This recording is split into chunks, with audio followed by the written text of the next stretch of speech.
दिखाई देता है, सिर्फ और सिर्फ अंधेरा। इतना घोर अंधेरा कि वो दोनों एक दूसरे की शक्ल भी नहीं देख पाते। दूसरी तरफ सुब भी अकेले डरते डरते जंगल के काफी अंदर आ जाता है, जहां उसे मुश्किल Old was me.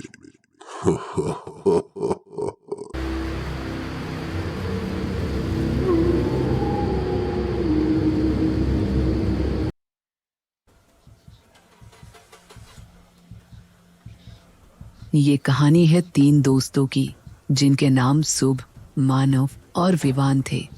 शुभ, मानव और विवान बहुत अच्छे दोस्त थे। तीनों की दोस्ती पूरे अहमदाबाद में फेमस थी। तीनों एक ही स्कूल में पढ़े थे और अब कॉलेज भी सब साथ में कर रहे थे। तीनों को ही एडवेंचर करने का बड़ा शौक था। कॉलेज में तीनों कोई ना कोई शैतानी भी करते रहते थे, लेकिन पढ़ाई में भी तीनों के ग्रेड्स बहुत अच्छे थे, इसलिए कॉलेज के प्रिंसिपल और टीचर्स भी उन्हें ज़्यादा कुछ नहीं कहते थे। तीनों कॉलेज जाने के लिए हमेशा एक्साइटेड रहते थे, और उस दिन तो तीनों और भी ज़्यादा एक्साइटेड थे, क्योंकि उनके कॉलेज में उनके प्रोफेसर सबको अलग अलग ग्रुप्स में बांटकर कुछ एक्टिविटी करने के लिए देने वाली थे। बस एक ही चिंता उन्हें सताए जा रही थी कि कहीं इस बार वो अलग अलग ग्रुप में ना बढ़ जाएं। तीनों कॉलेज जाने के लिए निकले ही थे कि सुबह ने कहा, विवान और मानव, अगर प्रोफेसर ने हमें अलग कर दिया तो हमें तो दूसरों के साथ रहकर टास्क पूरा करना पड़ेगा। इस पर मानव बोला, अरे तू क्यों चिंता कर रहा है, हम सब एक ही ग्रुप में होंगे, और अगर नहीं हुए तो प्रोफेसर से कह देंगे कि हमें एक ही ग्रुप में रखे। तो सुबह ने कहा, और अगर वो नहीं माने तो विवान ने कहा, अरे भाई तू फालतू में चिंता कर रहा है, प्रोफेसर मान जाएंगे। अभी जल्दी चल, कहीं क्लास के लिए लेट ना हो जाए, नहीं तो प्रोफेसर और गुस्सा करेगा। ऐसे ही बातें करते करते तीनों अपने क्लास में पहुंच जाते हैं, जहां प्रोफेसर पहले से मौजूद थे।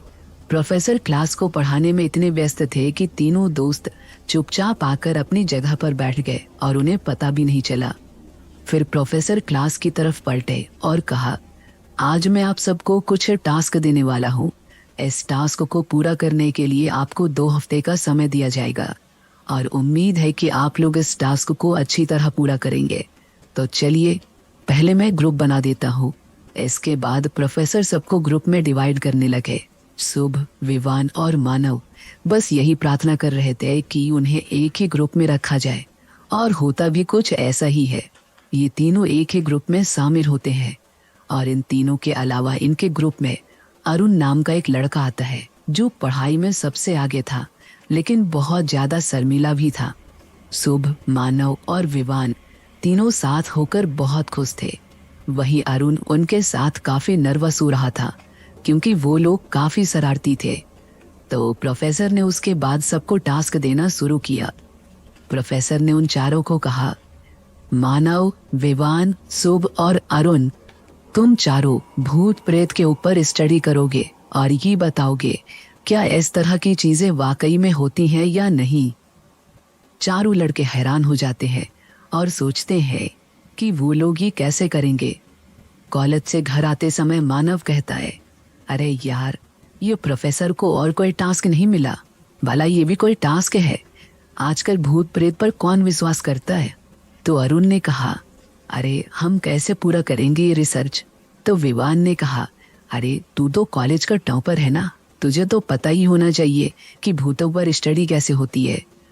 तो अरुण ने कहा, अरे भाई मुझे कैसे पता होगा, मुझे तो भूत प्रेतों की कहानियों से भी डर लगता है, मुझे बिल्कुल नहीं पसंद ये सब, और ऐसी बातें मुझे सुनना भी नहीं पसंद। तो शुभ ने कहा, अच्छा फिर स्टडी कैसे करेगा। तो माधव ने कहा, यार मुझे तो समझ नहीं आ रहा है कि हम करेंगे क्या, मेरे तो दादा दादी भी नहीं है जिनसे मैं भूत प्रेत के बारे में पूछ सकूं। तो विवान बोला, एक काम करते हैं, इंटरनेट पर सर्च करते हैं, चलो मेरे घर पर। इसके बाद सब लोग विवान के घर चले जाते हैं और इंटरनेट पर सर्च करते हैं। इंटरनेट पर उन लोगों को बहुत सारी ऐसी जगहों के बारे में पता चलता है जिन्हें हॉन्टेड बताया जाता है। कुछ ऐसी जगह होती हैं जहां जाने के बाद कोई वापस नहीं आया, तो कई ऐसी जगह होती हैं जहां से आने के बाद इंसान की दिमागी हालत खराब हो गई। तो विवान ने कहा, यार इतनी सारी जगह हैं जहां डरावनी घटनाएं घटी हैं, लेकिन ये सच है या नहीं ये कैसे पता चलेगा? तो अरुण ने कहा, देख भाई, अब ये मत कहना कि हमें इन सब जगहों पर जाकर देखना पड़ेगा। तो विवान ने कहा, अरे वाह, ये तो बहुत अच्छा आइडिया है। वहां जाकर हम उन लोगों से इस बारे में पता कर सकते हैं जिनके फैमिली मेंबर्स के साथ ये घटनाएं घटी है। तो मानव ने कहा, तुझे लगता है कि ये सारी बातें सच होंगी? तो शुभ ने कहा, अरे नहीं यार, मुझे तो नहीं लगता, ये सिर्फ एक अफवाह है, पक्का कोई लोगों के साथ मजाक करता होगा। तो अरुण ने कहा, देखो भाई, जो भी हो लेकिन मैं तो नहीं जाऊंगा, मुझे बहुत डर लगता है। तो विवान ने कहा, ठीक है भाई, फिर मत जा, हम प्रोफेसर से बोल देंगे कि तूने इस प्रोजेक्ट में कोई काम नहीं किया, तेरे ग्रेड्स गिर जाएंगे और भैया टॉपर साहब कॉलेज में फेमस हो जाएंगे। अरुण डर जाता है और बोलता है, अरे नहीं नहीं भाई, प्लीज ऐसा मत करना। ठीक है, मैं भी चलूंगा, लेकिन हम जा कहाँ रहे हैं और क्या हर जगह जाकर देखना पड़ेगा? विवान ने कहा, नहीं, मैं सर्च करके बताता हूँ, आसपास कोई ऐसी जगह हो तो वहीं चलेंगे। फिर विवान वापस से इंटरनेट पर आसपास की जगह चेक करता है। फिर उसका इंटरेस्ट एक गांव में जाता है जिसका नाम रनकपुर था। विवान कहता है, ये देखो, यहाँ से 90 किलोमीटर की दूरी पर एक छोटा सा गांव है। यहाँ लिखा है कि इस गांव में कई लोगों ने कोई अजीब सा साया देखा है। कई लोग तो उस गांव से वापस ही नहीं आ पाए और कुछ लोग वापस आने के बाद पागल हो गए। यहाँ चले? तो शुभ ने थोड़ा डरते हुए कहा, अगर हम भी पागल हो गए तो? विवान ने कहा, देख, अभी तो तूने कहा था कि तुझे इन सब बातों पर यकीन नहीं है, फिर क्या हुआ? अरे भाई, चिंता मत कर, कुछ नहीं होगा, ये सब अफवाह ही होगी। तो मानव ने कहा, ठीक है भाई, चलते हैं, लेकिन कब चलना है? तो विवान ने कहा, देख भाई, इस काम के लिए अभी 2 हफ्ते हैं, तो हम अगले हफ्ते चलेंगे। सब लोग विवान की बात मान लेते हैं। फिर वो दिन भी जल्दी आ जाता है जब चारों को रनकपुर गांव के लिए निकलना था। चारों शाम को विवान के कार में रनकपुर के लिए निकल जाते हैं। रास्ते में सब लोग इधर उधर की बातें करते हुए जा रहे थे। फिर अचानक शुभ ने कहा, विवान, अगर वहां सच में भूत हुआ तो विवान ने कहा, यार, तू अभी भी उस बात पर अटका हुआ है। मैंने कहा ना, ऐसा कुछ भी नहीं है और ये हम साबित कर देंगे। अब धीरे धीरे अंधेरा छाने लगा था और अभी भी रनकपुर पहुंचने में थोड़ा समय बाकी था। तो मानव ने कहा, यार भाई, बहुत भूख लगी है, कहीं कुछ खा ले क्या? तो विवान ने कहा, देख यार, हम गांव के इलाके में आ चुके हैं और यहाँ अब कोई होटल या रेस्टोरेंट तो मिलेगा नहीं, गांव जाकर ही कुछ हो सकता है अब तो। तभी मानव को एक छोटा सा ढाबा नजर आता है। वो असल में एक छोटी सी झोपड़ी थी। तो मानव ने कहा, वो देखो ढाबा, चलो वहां चलते हैं, मुझसे अब और नहीं रुका जाएगा। तो अरुण ने कहा, हाँ यार, भूख तो मुझे भी लगी है, चलो ना चलते हैं। तो विवान ने कहा, ठीक है, चलो फिर। विवान उस ढाबे के पास अपनी कार रोकता है और सब लोग कार से निकलकर उस ढाबे की तरफ जाते हैं। विवान ने कहा, ये ढाबा है या कोई झोपड़ी? यहाँ कुछ खाने को भी मिलेगा? तो मानव ने कहा, अरे अंदर तो चल के देख भाई, तभी तो पता चलेगा। फिर सब लोग ढाबे के अंदर जाते हैं और विवान बाहर से ही उस ढाबे को देखने लगता है, जिसे देखकर ऐसा लग रहा था जैसे सालों से वहां कोई आया ही ना हो। फिर सुबह से आवाज देता है, विवान, अरे कहाँ रह गया? तो विवान ने बोला, हाँ हाँ, अभी आया। विवान अंदर जाता है। ढाबे की हालत अंदर से और भी ज्यादा खराब थी। हर जगह धूल मिट्टी थी और कुर्सियां और टेबल भी टूटे फूटे थे। तो विवान ने कहा, देखा, यहाँ भी कुछ नहीं है, ये ढाबा न जाने पता नहीं कितने समय से बंद है। तभी पीछे से एक आवाज आती है, 30 साल। विवान और बाकी सब लोग पीछे मुड़ते हैं और देखते हैं कि उनके पीछे एक बूढ़ी औरत खड़ी हुई थी जो कम से कम 70 या 80 साल की होगी। वो बूढ़ी औरत उनके पास आती है और कहती है, ये ढाबा 30 सालों से बंद है। पहले कभी यह ढाबा बहुत चला करता था और आसपास के गांव का हर आदमी आते जाते ऐसे ढाबे में आया करता था। चारों दोस्त काफी हैरान थे उसे देखकर। फिर अरुण ने कहा, तो अब क्यों बंद पड़ा ये ढाबा? तो बूढ़ी औरत ने अरुण की आंखों में देखा और कहा, अब यहाँ कोई नहीं आता, सबने यहाँ आना बंद कर दिया और अब तो कभी कभी ही इंसान की शक्ल दिखती है इस रास्ते में। तुम लोग यहाँ क्या कर रहे हो? तो मानव ने कहा, हम रनकपुर जा रहे थे, रास्ते में भूख लगी और ये ढाबा देखा तो यहाँ आ गए, लेकिन ये तो बंद पड़ा है। चलो दोस्तों, हम चलते हैं। चारों दोस्त वहां से जाने ही वाले थे कि बूढ़ी औरत ने गुस्से और डर में कहा, रनकपुर? रनकपुर क्यों जा रहे हो? क्या काम है वहां? बूढ़ी औरत की ऊंची आवाज सुनकर सब थोड़ा डर जाते हैं।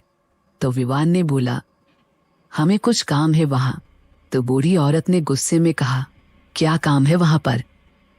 मानव ने कहा, अरे आप इतना गुस्सा क्यों कर रही है? तो बूढ़ी औरत ने कहा, तुम्हें पता नहीं कि रनकपुर में मौत है और तुम लोग मौत के मुंह में जा रहे हो। विवान ने मानव से कहा, लगता है ये भी उन अफवाहों पर यकीन करती है, इसलिए ऐसा बोल रही है। तो विवान ने फिर उस बूढ़ी औरत से कहा, देखिए दादी, ऐसा कुछ भी नहीं है, भूत प्रेत जैसी कोई भी चीज नहीं होती है। बूढ़ी औरत हंसने लगी और कहने लगी, न जाने कितने आए और कितने गए, जो भी यहाँ आया या तो वो मारा गया या फिर पागल हो गया। लगता है तुमने रनकपुर की कहानियां नहीं सुनी है।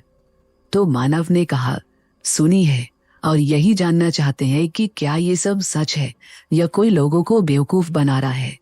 तो बूढ़ी औरत ने कहा, ये बात 100% सच है, और मैं ये इसलिए बोल रही हूँ क्योंकि मैंने उस मौत का भयानक चेहरा देखा है। वो इतना डरावना है कि अगर एक बार किसी ने उसे देख लिया तो जिंदगी भर के लिए वो चेहरा उसकी याद में बस जाएगा। सब लोग हैरान रह गए और अरुण ने पूछा, क्या देखा है आपने? तो बूढ़ी औरत ने कहा, रनकपुर में जो हुआ वो हर एक हादसा देखा है मैंने, जो लोगों की रूह कपाने के लिए काफी है। इसलिए कह रही हूँ, वहां कदम भी मत रखना, वरना अपनी जान से हाथ धो बैठोगे। चले जाओ यहाँ से, जाओ और दोबारा इस रास्ते से कभी भी मत गुजरना। तो विवान ने पूछा, क्या आप रनकपुर में रहती हैं? बूढ़ी औरत ने कहा, हाँ, अब जाओ यहाँ से। विवान ने कहा, क्या आप हमें बता सकती है कि आखिर क्या हुआ था उस गांव में? तो बूढ़ी औरत ने कहा, नहीं, तुम्हें यह जानने की जरूरत नहीं है, बस अपनी जान बचाओ और निकल जाओ यहाँ से, जाओ। विवान कहता है, जब तक आप हमें नहीं बताएंगी कि वहां क्या हुआ था, तब तक हम नहीं जाएंगे।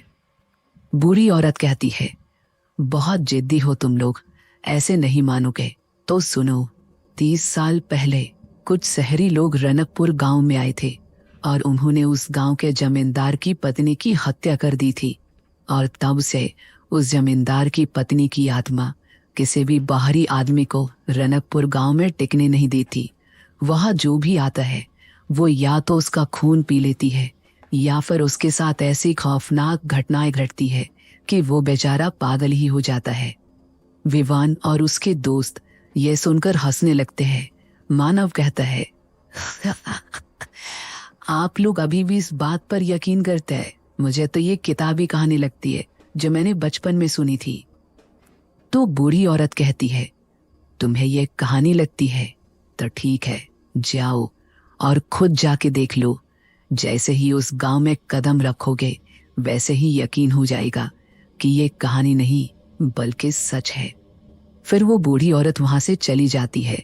सब ने कहा, इस बूढ़ी औरत की बात सुनकर तो मुझे भी डर लग रहा है। विवान, चल चलते हैं यहाँ से यार। विवान ने बोला, अरे फिर रिसर्च का क्या होगा? वैसे भी मुझे तो ये सारी बातें बकवास लग रही है। तुम लोग जानते हो ना कि गांव के लोग कितने अंधविश्वासी होते हैं। इस तरह की जब भी कोई घटना होती है तो उन्हें लगता है कि ये काम भूत प्रेत ने किया है। मैं तो रनकपुर जरूर जाऊंगा। तो सुब ने कहा, और कुछ हो गया तो? विवान ने बोला, इन सब बातों पर मुझे यकीन नहीं है। भूत प्रेत जैसी कोई भी चीज नहीं होती है यार। मुझे यकीन है कि यह सब बेकार की बात है। जरूर कोई इन गांव वालों को बेवकूफ बना रहा है। चलो, अभी रात भी होने वाली है, जल्दी गांव भी पहुंचना होगा। सुब, मानव और विवान तो ढाबे से बाहर निकल आते हैं, लेकिन अरुण को रनकपुर गांव जाने में डर लगता है और वो ढाबे में ही खड़ा कुछ सोचने लगता है। तभी उसके पीछे से कोई आता है जिसकी परछाई अरुण पर पड़ती है और वो डर जाता है। अरुण डरते हुए पीछे मुड़कर देखता है और जोर से चिल्लाता है। तभी विवान की हंसने की आवाज आती है। अरे तू कितना बड़ा फट्टू है वे। अरे मैं विवान हूँ। तो अरुण ने कहा, तुम तुम तो अभी बाहर गए थे, मेरे पीछे कहाँ से आ गए? तो विवान ने बोला, अरे यार तू बाहर नहीं आया तो मैं पीछे के रास्ते से अंदर आ गया। चल अब रात होने वाली है, वहां जाकर रहने का इंतजाम भी करना है। अरुण और विवान ढाबे से निकल जाते हैं, लेकिन दोनों ही इस बात से अनजान थे कि वहां उनके अलावा भी कोई था जो शुरुआत से उन्हें देख रहा था। फिर चारों दोस्त वापस से रनकपुर जाने का सफर तय करते हैं और रनकपुर गांव जाते जाते रात हो जाती है। मानव ने कहा, विवान इतनी रात हो गई है यार, हम कहाँ ठहरेंगे? तो विवान ने कहा, मैंने इंटरनेट पर सर्च किया था कि इस गांव में एक हवेली है जो बहुत सालों से बंद पड़ी हुई है, हम वहीं रहेंगे। तो अरुण ने कहा, है? अरे ऐसे ही किसी हवेली में कैसे जा सकते हैं? तो विवान ने कहा, अरे पागल, वो हवेली बंद पड़ी है, उसका मालिक भी अब यहाँ नहीं रहता, वो अमेरिका शिफ्ट हो गया है। और इस गांव के बारे में जो अफवाह फैली है, उसके बाद उस हवेली को कोई खरीदना भी नहीं चाहता है, इसलिए हम वहां रह सकते हैं।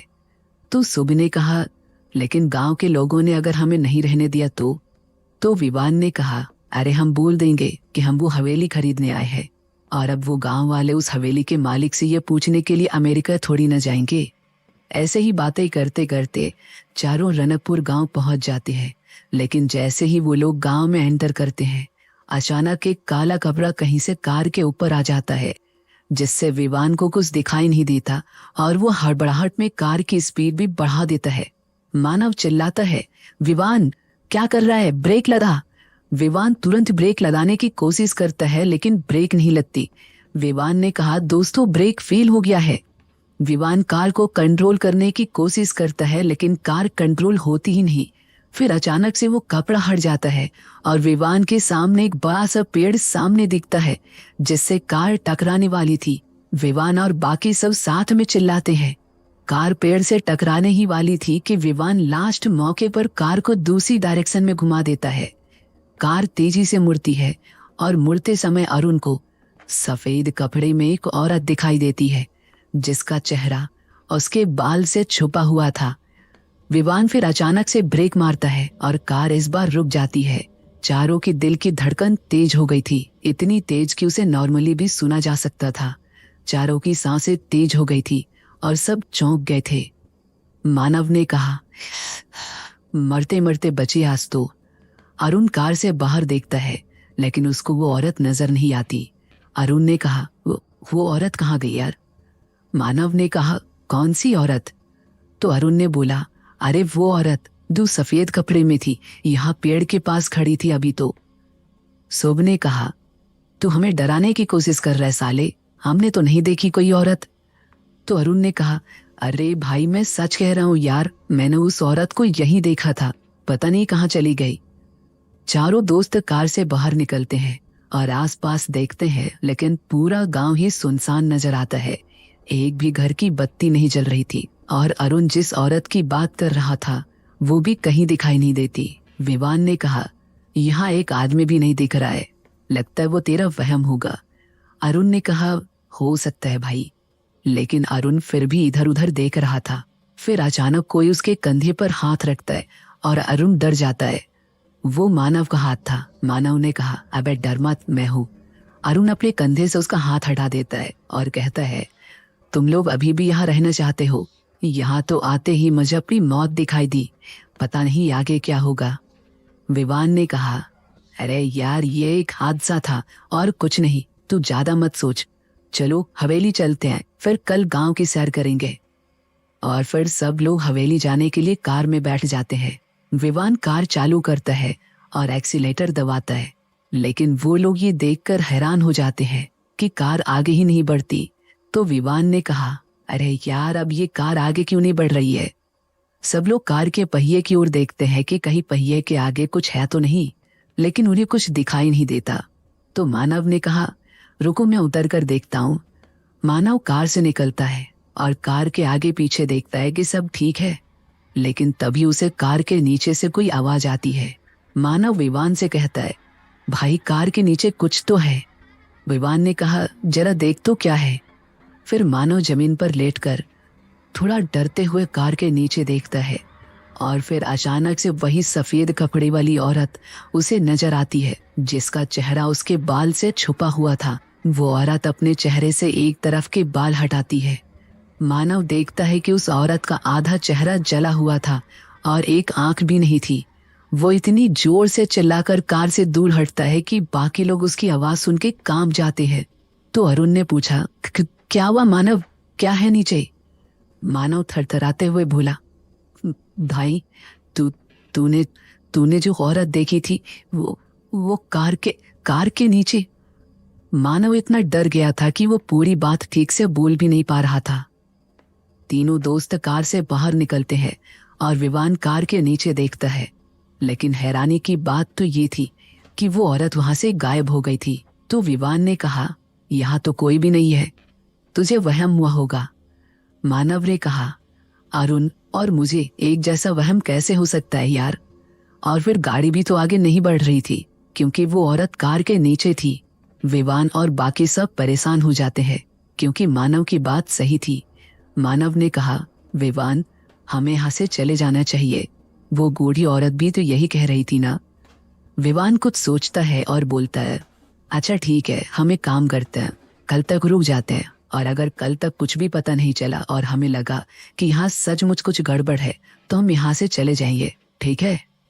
तो शुभ ने कहा, विवान रिस्क क्यों लेना चाहता है भाई?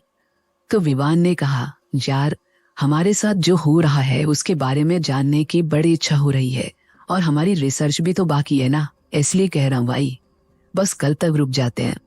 सब लोग रिसर्च के बारे में सुनकर मान जाते हैं। विवान ने कहा, ठीक है फिर चलो हवेली चलते हैं। सब लोग वापस कार में बैठते हैं और इस बार कार चल पड़ती है। सबको डर तो लग रहा था लेकिन उनके रिसर्च भी जरूरी थी और विवान को यह जानने की बड़ी दिलचस्पी भी थी कि आखिर यहाँ हुआ क्या था। थोड़ी देर के बाद वो लोग गांव की हवेली के सामने पहुंच जाते हैं। मानव हवेली को देखकर बोलता है, अरे बाप रे, ये इतनी बड़ी हवेली इस छोटे से गांव में, ऐसा लगता है यहाँ राजा महाराजा रहा करते थे। अरुण ने कहा, सही कहा, लेकिन ये कितना डरावना लग रहा है यार। वो हवेली बहुत पुरानी लग रही थी और उसकी दीवारों पर बनी पिक्चर्स उसे और भी डरावना बना रही थी। चारों दोस्त हवेली के गेट के पास पहुंचते हैं और विवान उस गेट पर हाथ रख देता है। लेकिन जैसे ही वो उस गेट को छूता है, अचानक मौसम बदल जाता है और बादल की गरज के साथ तेज हवा चलने लगती है। मानव ने कहा, अब ये तूफान कहाँ से आया? अभी तो मौसम बिल्कुल साफ था। तो विवान ने कहा, अरे अब मौसम का क्या भरोसा भाई, कभी भी बदल जाए, चलो हम अंदर चलते हैं। विवान गेट को ओपन कर देता है और बादल अब और तेज से गरजने लगता है। चारों हवेली के मेन गेट के पास पहुंचते हैं और देखते हैं कि वहां ताला लगा हुआ है।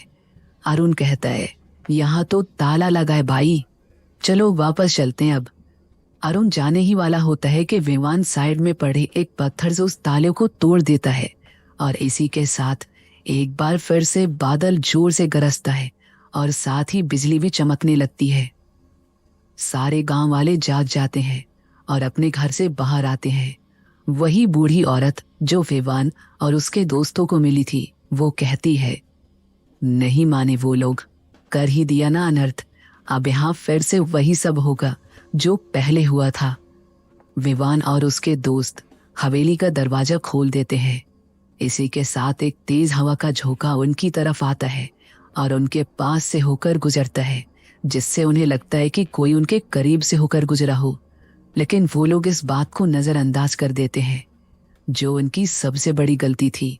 वो लोग हवेली में आते हैं और ये देखकर हैरान हो जाते हैं कि हवेली के अंदर एक भी चीज गंदी नहीं थी। हवेली बिल्कुल साफ थी, जैसे कि वो इतने सालों से बंद ही नहीं थी। तो शुभ ने कहा, भाई तूने तो कहा था कि यह हवेली कई सालों से बंद पड़ी है, लेकिन इसे देखकर तो ऐसा लगता है कि यहाँ कोई रहता है, देख कितनी साफ सुथरी है। विवान ने कहा, अरे भाई मैं खुद हैरान हूँ। तो मानव ने कहा, अंदर से ये तो बिल्कुल महफूज नजर आ रही है। सब लोग हवेली को देखकर दंग रह जाते हैं क्योंकि वो बहुत बड़ी और सुंदर थी। फिर विवान कहता है, चलो यार खाने की तैयारी कर लेते हैं, मुझे बहुत तेज की भूख लगी है। सब लोग अपना सामान सोफे पर ही रखकर हवेली के किचन में जाते हैं, लेकिन वहां पर भी इन्हें चौंकने वाली बात पता चलती है कि किचन में सारा राशन और सामान मौजूद था। अरुण ने कहा, अब तो मुझे पक्का यकीन हो गया है कि यहाँ जरूर कोई रहता है। मानव ने कहा, लेकिन बाहर तो ताला लगा था। तो अरुण ने कहा, अरे तो हो सकता है ना कि वो कुछ दिनों के लिए बाहर गया हो। तो विवान ने कहा, अगर ऐसा है तो भाई हमारे लिए तो अच्छी बात है, बस हमारा काम होने से पहले वो बस आ न जाए। इसके बाद वो लोग खुद अपने लिए खाना बनाते हैं और बाहर हॉल में बैठकर खाते हैं। खाना खाने के बाद मानव कहता है, भाई अब मुझे नींद आ रही है, चलो अपना अपना कमरा देख लेते हैं। सब लोग अपना सामान लेते हैं और हवेली के कमरे देखने लगते हैं। सारे कमरे बिल्कुल साफ सुथरे थे और बिस्तर भी अच्छी तरह से बिछा हुआ था। विवान को ये देखकर बड़ी हैरानी होती है। दूसरी तरफ मानव अपने कमरे को निहार रहा था कि तभी उसकी नजर अलमारी के ऊपर रखे एक बॉक्स पर जाती है। मानव सोचता है उस बॉक्स में क्या होगा। ये जानने के लिए मानव एक कुर्सी लेता है और उस पर चढ़कर उस बॉक्स को निकाल लेता है। फिर वो उस बॉक्स को ओपन करता है और उसमें से उसे एक अजीब सी चीज दिखती है। मानव कहता है, ये क्या चीज है। मानव उस चीज को हाथ में पकड़ता है और पास लाकर देखता है, तब उसे पता चलता है कि वो चीज किसी जानवर का जला हुआ गोश्त है। मानव डर जाता है और उसे तुरंत नीचे फेंक देता है। फिर वो कहता है, अरे भला ऐसा कौन करता है, किसी जानवर के गोश्त को कोई ऐसे रखता है क्या। इसके बाद मानव वॉशरूम में अपना हाथ धोने जाता है। वो जैसे ही हाथ धोने के लिए नल खोलता है, अचानक शावर चालू हो जाता है और पानी की जगह उसमें से खून निकलने लगता है और खून के साथ साथ उसमें किसी की आंतड़ियां भी होती है। मानव ये सब देखकर जोर जोर से चिल्लाने लगता है, बचाओ, खून खून, ये खून कहां से ये खून। फिर वो कमरे की तरफ भागता है, लेकिन वॉशरूम का दरवाजा बंद हो जाता है। मानव चिल्लाता है, विवान, शुभ, अरुण, बचाओ, मेरी मदद करो, खून खून है यहाँ। विवान और बाकी इसके दोनों दोस्त भागते हुए उसके कमरे की तरफ आते हैं। मानव का पूरा वॉशरूम खून से रंग जाता है और मानव दरवाजे को जोर जोर से पीट रहा होता है। विवान कहता है, मानव क्या हुआ मानव। मानव ने कहा, मुझे बाहर निकालो। विवान और बाकी लोग दरवाजे को ओपन करने की कोशिश करते हैं, लेकिन दरवाजा पूरी तरह से जाम हो जाता है, इसलिए खुलता नहीं। तो शुभ कहता है, मानव दरवाजे से दूर हट जा, हम दरवाजा तोड़ने वाले हैं। मानव दूर हट जाता है और उसके दोस्त दरवाजा तोड़ने लगते हैं। थोड़ी कोशिश करने के बाद दरवाजा खुल जाता है और तीनों मानव और वॉशरूम की हालत देखकर चौंक जाते हैं। अरुण ने कहा, ये सब क्या है भाई। मानव ने विवान से कहा कि क्या अब भी तू यही कहेगा कि यहाँ भूत प्रेत नहीं है। विवान बहुत हैरान था कि ये सब कैसे हो सकता है। मानव ने कहा, मैं अब यहाँ नहीं रुकूंगा, मैं जा रहा हूँ, जिसे मेरे साथ चलना है वो भी चलो। विवान के अलावा सब लोग उसके साथ जाने के लिए मान जाते हैं। तो विवान कहता है, दोस्तों अभी यहाँ से जाना ठीक नहीं है, कल सुबह होने दो, हम कल चले जाएंगे यहाँ से। मानव ने कहा, आज रात पता नहीं क्या हो जाए हमारे साथ, मैं रह रुकूंगा भाई। विवान ने कहा, आधी रात हो गई है भाई, यहाँ का रास्ता कैसा है तू जानता है ना, अभी निकलना खतरनाक हो सकता है, कल सुबह हम पक्का यहाँ से चले जाएंगे। सब विवान की बात मान जाते हैं, लेकिन अरुण बोलता है, ठीक है, लेकिन हम सब साथ में रहेंगे आज रात। अरुण की बात से भी सब सहमत हो जाते हैं। अब रात को सब एक साथ विवान के कमरे में सो रहे थे। रात को करीब 2 बजे अचानक विवान की नींद खुलती है और वो पानी पीने के लिए उठता है। उसी वक्त शुभ वो भी उठ जाता है। तो शुभ पूछता है, क्या हुआ विवान। विवान ने कहा, कुछ नहीं भाई, मुझे पानी पीना था। विवान पानी पी रहा होता है कि अचानक उसे कुछ आवाज आती है। वो आवाज कुछ ऐसी थी कि कोई किसी चीज को खुरेद रहा हो। विवान शुभ से कहता है, भाई तुझे कोई आवाज सुनाई दी। शुभ ने कहा, नहीं तो। विवान को फिर से वही आवाज आती है। उसको लगता है कि ये आवाज हवेली के बाहर से आ रही है। विवान कमरे की खिड़की की तरफ जाता है और बाहर की तरफ देखता है, लेकिन उसे कुछ नजर नहीं आता, इसलिए वो वापस मुड़ जाता है। फिर अचानक उसे खिड़की से कोई आवाज आती है और वो बिना पीछे देखे सुब की तरफ देखता है। सुब के चेहरे का भाव देखकर विवान हैरान हो जाता है। सुब को देखकर ऐसा लग रहा था जैसे कि उसने न जाने क्या देख लिया हो। सुब के होश ही उड़ गए थे। सुब विवान को पीछे देखने के लिए इशारा करता है। विवान भी उसकी बात मानकर धीरे से पीछे मुड़ता है और उसकी आंखें भी खुली की खुली रह जाती है। खिड़की की कांच पर एक कटा हुआ हाथ था और वो खिड़की की कांच को अपने नाखून से स्क्रैच कर रहा था। विवान डर के पीछे हो जाता है और अपने बाकी दो दोस्त को उठाता है। मानव, अरुण, जल्दी उठो। उसकी आवाज सुन के मानव और अरुण भी तुरंत उठ के बैठ जाते हैं और उनकी भी नजर खिड़की पर जाती है। मानव डर के मारे चिल्लाने लगता है, मैंने कहा था ना यार कि चलो यहाँ से। विवान, अब तो यकीन कर ले भाई कि इस गांव में सचमुच भूत है। विवान कहता है, हाँ हाँ चलो यहाँ से, जल्दी निकलते हैं यार। चारों दोस्त जल्दी से हवेली से बाहर निकलने के लिए भागते हैं, पर जैसे ही वो लोग हॉल में पहुंचते हैं अचानक हवेली की सारी लाइट्स बंद हो जाती है और पूरी हवेली में अंधेरा छा जाता है। अरुण चिल्लाता है, विवान, मानव, शुभ, तुम सब यही हो ना? मुझे कुछ दिखाई नहीं दे रहा है यार। मानव ने कहा, हाँ हाँ हम सब यही है, चल जल्दी यहाँ से निकलते हैं। सब लोग दरवाजे की तरफ भागते हैं, लेकिन अचानक इतनी जोर से बादल गरजता है और बिजली चमकती है कि पूरी हवेली बिजली की रोशनी में दिखाई देने लगती है और चारों दोस्त डर के अपने कान बंद कर लेते हैं। विवान कहता है, जल्दी चलो यहाँ से यार। सब लोग हवेली से बाहर निकल पाते उससे पहले ही उन्हें एक डरावनी सी हंसी सुनाई देती है जो पूरी हवेली में गूंजने लगती है। वो डरावनी आवाज कहती है, कोई नहीं बचेगा, किसी को नहीं छोड़ूंगी मैं, सबका खून पे जाऊंगी। मानव ने कहा, विवान, विवान अब क्या करे यार, कैसे निकले यहाँ से? विवान को भी कुछ समझ नहीं आता।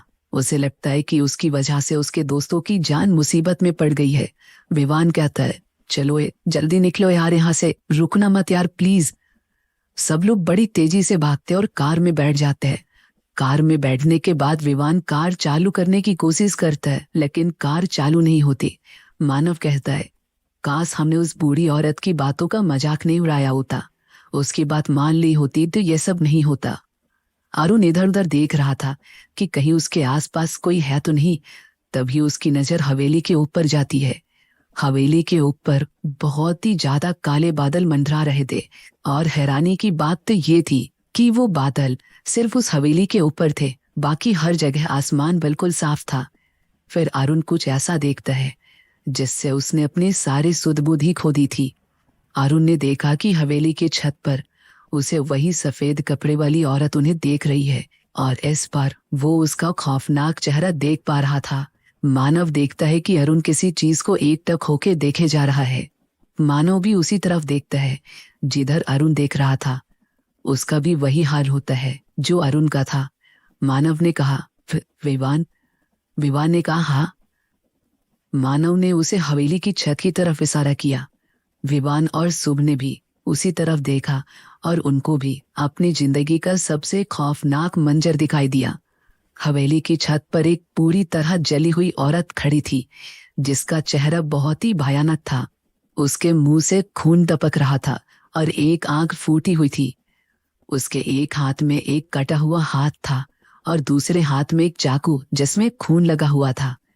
वो औरत उन चारों को घूरे जा रही थी और उन्हें देखते हुए ही उस कटे हुए हाथ को खाने लगी।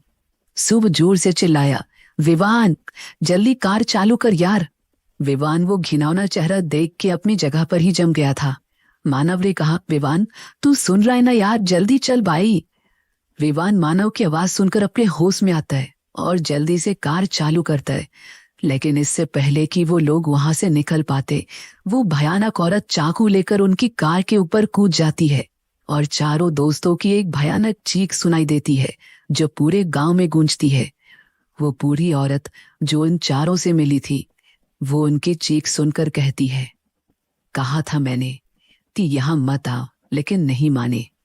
अब कोई नहीं बचेगा, फिर से होगा मौत का तांडव और कोई कुछ नहीं कर पाएगा। पूरा रनकपुर गांव उन चारों दोस्तों की चीख से गूंज उठा। सारे गांव के लोग एक ही बात दोहराने लगे, वो आ गया, वो आ गया, सब मारे जाएंगे, वो आ गया। बूढ़ी औरत ने कहा, हाँ, अब कोई नहीं बचेगा। मौत एक बार फिर इस गांव में नया खेल खेलेगी और उस खेल में जीत भी होगी मौत की। सबको यही लग रहा था कि आने वाली सुबह उन्हें और 4 लोगों को रनकपुर की धरती में दफनाना होगा, लेकिन उन चारों दोस्तों की किस्मत में तो कुछ और ही होना लिखा था। चारों दोस्त कार में बैठे हुए अपनी मौत का इंतजार कर रहे थे, लेकिन उन्हें मौत मिली नहीं। डर के मारे जब उनकी चीख निकली तो सबने अपनी आंखें बंद कर ली और इंतजार करते रहे कि कब वो भयानक चेहरे वाली औरत उनसे उनकी जिंदगी छीनेगी, लेकिन ऐसा हुआ नहीं। काफी देर तक जब चारों दोस्तों को कुछ महसूस नहीं हुआ तो सबने अपनी आंखें खोली और देखा कि गाड़ी के ऊपर तो कोई है ही नहीं। मानव ने कहा, कहाँ गई भाई, कहाँ गई वो औरत? सब लोग कार के बाहर इधर उधर ताकने लगे, लेकिन वो औरत वहां दिखाई नहीं दी। तो सुब ने कहा, आज शायद किस्मत अच्छी है हमारी जो वो चली गई। विवान, अब और देर मत कर यार, जल्दी चल यहाँ से। और अब विवान को भी यही सही मौका लगता है इस गांव से बाहर जाने का, इसलिए वो गाड़ी चालू करता है और बड़ी तेजी से गांव के बाहर जाने वाले रास्ते में निकल पड़ता है। विवान के दिमाग में बस एक ही बात चल रही थी कि कैसे अपने दोस्तों को लेकर यहाँ से हमेशा के लिए चला जाए, क्योंकि वो नहीं चाहता था कि उसकी जिद की कीमत उसके दोस्तों को चुकानी पड़े। चारों दोस्त गांव के बाहर ही जा रहे थे कि उन्हें गांव वाले चौराहे पर खड़े नजर आते हैं, इसलिए वो अपनी गाड़ी रोक देते हैं। उनकी गाड़ी देखकर सारे गांव वाले जमीन पर पड़े पत्थर उठा लेते हैं। विवान और उसके दोस्त सबको हैरानी से देखते हैं और यही सोचते हैं कि ये गांव वाले आखिर करने क्या वाले हैं। तभी एक आदमी चिल्लाकर बोलता है, मार डालो इन्हें, मार डालो इन सालों को, इनकी वजह से ही आज हम इस मुसीबत में पड़े हैं, मार डालो। फिर क्या था, विवान और बाकी सबके होश उड़ गए और सारा गांव बस यही कहने लगा, हाँ हाँ, मार डालो इन लोगों को। सुब ने कहा, विवान, ये हमें मारना क्यों चाहते हैं? तो बूढ़ी औरत सामने आती है और कहती है, तुम्हारी वजह से फिर अब ये गांव खून के आंसू रोएगा। तुमने उस हवेली में कदम रखकर ठीक नहीं किया, तुमने उसे आजाद कर दिया, अब वो सबको मार डालेगा, सबको। तो विवान ने कहा, देखिए, हमें माफ कर दीजिए, हमें नहीं पता था कि उस हवेली में वो खौफनाक औरत रहती है, हमसे बहुत बड़ी गलती हो गई। बूढ़ी औरत ने कहा था ना मैंने तुमसे कि तुम लोग अपनी मौत को दावत दे रहे हो, लेकिन तुम लोग नहीं माने। तुम्हें क्या लगता है कि अगर ये गांव वाले तुम्हें छोड़ देंगे तो तुम बच जाओगे? लेकिन ऐसा नहीं है, अगर तुम इनसे बच भी गए तो वो दोनों तुम्हें नहीं छोड़ेंगे। तो मानव ने कहा, दोनों? अब ये दूसरा कौन है? बूढ़ी औरत ने कहा, वो जो सबसे ज्यादा खतरनाक है, जिसे तुमने देखा, वो उसके सामने कुछ भी नहीं है, वो तो बस उसकी गुलाम है, जिसे तुमने अपनी नादानी से आजाद कर दिया। मजाक उड़ाया था ना उसका, अब देखना वो कैसे तुम्हारी जिंदगी जहन्नुम बनाता है। तुम में से कोई नहीं बचेगा और तुम्हारी वजह से न जाने कितने और निर्दोषों की जान जाएगी। इतने में गांव का एक आदमी उन पर पत्थर उठाकर फेंकता है, जो कार की खिड़की के कांच को फोड़कर सीधा अरुण के सर पर जा लगती है। अरुण दर्द से चिल्लाता है। विवान ने कहा, ये क्या पागलपन है? इसके बाद गांव के सभी लोग उन पर पत्थर फेंकने लगते हैं। चारों दोस्त खुद को बचाने के लिए सीट के नीचे छिपने की कोशिश करते हैं, लेकिन इतने लोगों से बचना कैसे मुमकिन हो सकता है। इसलिए विवान किसी तरह गाड़ी चालू करता है और वहां से निकल जाता है, पर गांव वाले फिर भी उसका पीछा नहीं छोड़ते हैं। वो लोग गाड़ी के पीछे पीछे भागने लगते हैं। मानव ने बोला, विवान, अरुण के सर से बहुत खून बह रहा है यार, जल्दी से इसे किसी डॉक्टर के पास ले जाना होगा। तो विवान ने कहा, यार, यहाँ डॉक्टर कहाँ से मिलेगा? शहर पहुंचकर ही कुछ हो सकता है। एक काम कर, तो इसके सिर पर रुमाल बांध दे, ताकि खून ज्यादा ना बहे। इसके बाद मानव अरुण के सर पर रुमाल बांध देता है। अरुण को अब कमजोरी की वजह से चक्कर आने लगे थे, तो अरुण ने कहा, यार भाई, मुझे चक्कर आ रहा है यार, कुछ ठीक से दिखाई भी नहीं दे रहा है। सब उसके लिए परेशान हो जाते हैं। तो शुभ ने कहा, विवान, हमें इसी गांव में किसी से मदद लेनी पड़ेगी, कहीं शहर पहुंचते तक देर ना हो जाए। विवान ने कहा, अरे तू पागल हो गया यार, सारा गांव हमारे पीछे पड़ा है, आखिर हमारी मदद करेगा कौन? बस कुछ ही देर में हम बस इस गांव से निकल जाएंगे यार। अरुण, तो हिम्मत रख, कुछ नहीं होगा भाई तुझे। विवान बड़ी तेजी से कार चला रहा होता है। वो लोग गांव के सीमा तक बस पहुंचने ही वाले थे और दूसरी ओर अरुण की हालत बहुत बिगड़ रही थी। कुछ देर बाद सब गांव के बॉर्डर के पास और कुछ देर के बाद सब गांव के बॉर्डर पर पहुंच जाते हैं। विवान कहता है, बस यार, निकल ही गए इस गांव से दोस्तों, दोबारा यहाँ कदम नहीं रखेंगे। विवान कार की स्पीड कम नहीं करता। उसके दिमाग में बस एक ही बात चल रही थी कि उसे उस बुढ़िया की बात को गलत साबित करते हुए इस गांव से बाहर निकल कर दिखाना है। विवान देखता है कि वो लोग उस रोड के सामने है जहां से वो शहर तक पहुंच सकते हैं और उसे थोड़ी शांति भी मिलती है। लेकिन वो नहीं जानता था कि यह शांति तूफान से पहले की शांति है। वो लोग तेजी से आगे बढ़े जा रहे थे और बस गांव की सीमा पार होने ही वाली थी कि ठीक वहीं पर उनकी कार रुक जाती है। लेकिन कार बंद ही पड़ी थी, बस आगे नहीं बढ़ रही थी। फिर अचानक से कार आगे के बजाय पीछे जाने लगती है। तो विवान ने कहा, ये क्या हो रहा है यार, कार पीछे क्यों जा रही है? अब सब लोग डर जाते हैं। विवान को ऐसा लगता है कि कोई कार को पीछे की तरफ खींच रहा है और वो पीछे मुड़कर देखता है तो विवान के होश उड़ जाते हैं। उसके चेहरे का रंग सफेद पड़ जाता है, जैसे उसने दुनिया की सबसे भयानक चीज देख ली हो। मारम ने पूछा, तो क्या हुआ भाई, तू ऐसे क्यों देख रहा है? विवान की आंखें एक ही जगह पर अटकी हुई थी। वो कुछ भी जवाब नहीं दे रहा था। उसे देख के बाकी लोग भी पीछे देखते हैं और सबके चेहरे का रंग फीका पड़ जाता है, जैसे कि किसी ने उनके शरीर से सारा खून ही निकाल लिया हो। सबके दिल की धड़कन बढ़ गई थी और सांसें तेज हो गई थी। शुभ की आंखों से डर के मारे आंसू बहने लगे थे। मानव चिल्लाता है, विवान, जल्दी भाग। उसकी चीख सुनकर सब होश में आते हैं, लेकिन किसी की कार से बाहर निकलने की हिम्मत ही नहीं होती। तो शुभ ने कहा, वो वापस आ रहा है यार, हमें जल्दी भागना होगा। मानव ने कहा, लेकिन यार, अरुण को ऐसे लेके कैसे भागेंगे? सबके पसीने छूटने लगते हैं।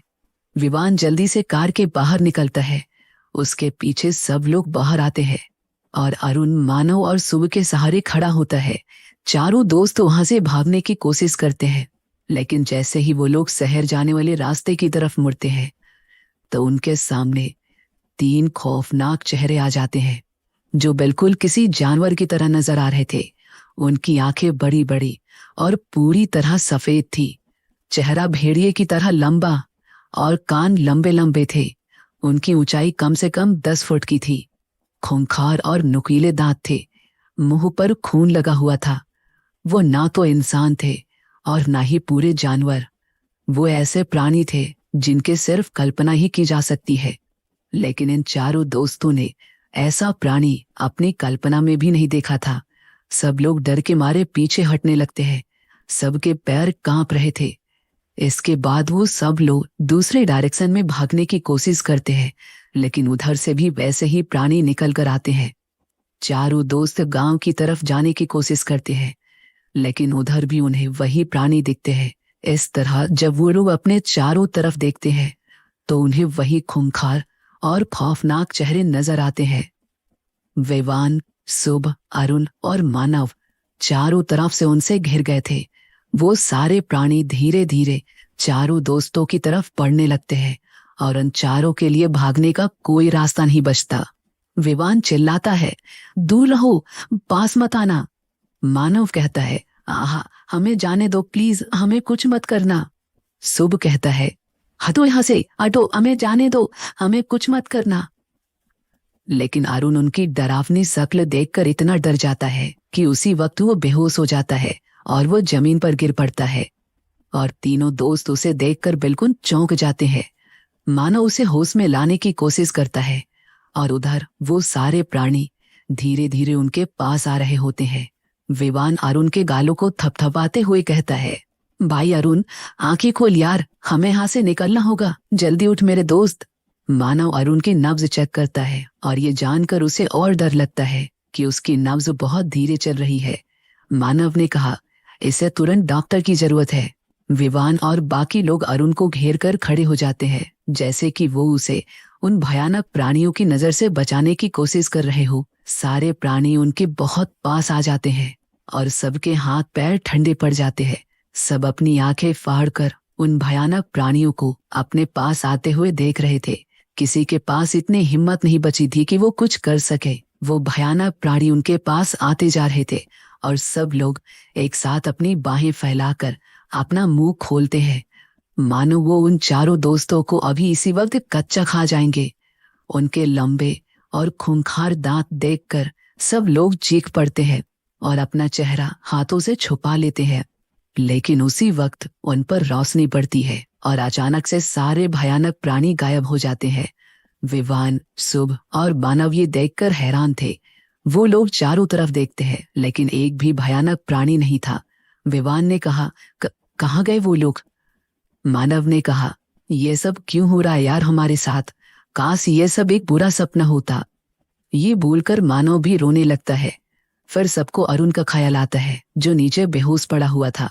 विवान ने कहा, चलो अब जल्दी चलो यहाँ से, हमें जल्दी शहर ले जाना होगा इसे। तभी पीछे से उन्हें एक आवाज आती है, क्या हुआ इसे? सब लोग उसकी तरफ देखते हैं। वो एक बूढ़ा आदमी था जिसके लंबे सफेद बाल और दाढ़ी थे। उसने साधुओं के कपड़े पहने हुए थे। विवान ने कहा, हमारा दोस्त घायल है, हम इसे शहर ले जा रहे हैं। इसके बाद वो बूढ़ा आदमी उनके पास आकर अरुण की नब्ज देखता है और बोलता है, जब तक तुम लोग शहर पहुंचोगे तब तक तुम्हारा दोस्त ऊपर वाले के पास पहुंच जाएगा। अब सब लोग परेशान हो जाते हैं। तो शुभ कहता है, बाबा तो अब क्या करें हम?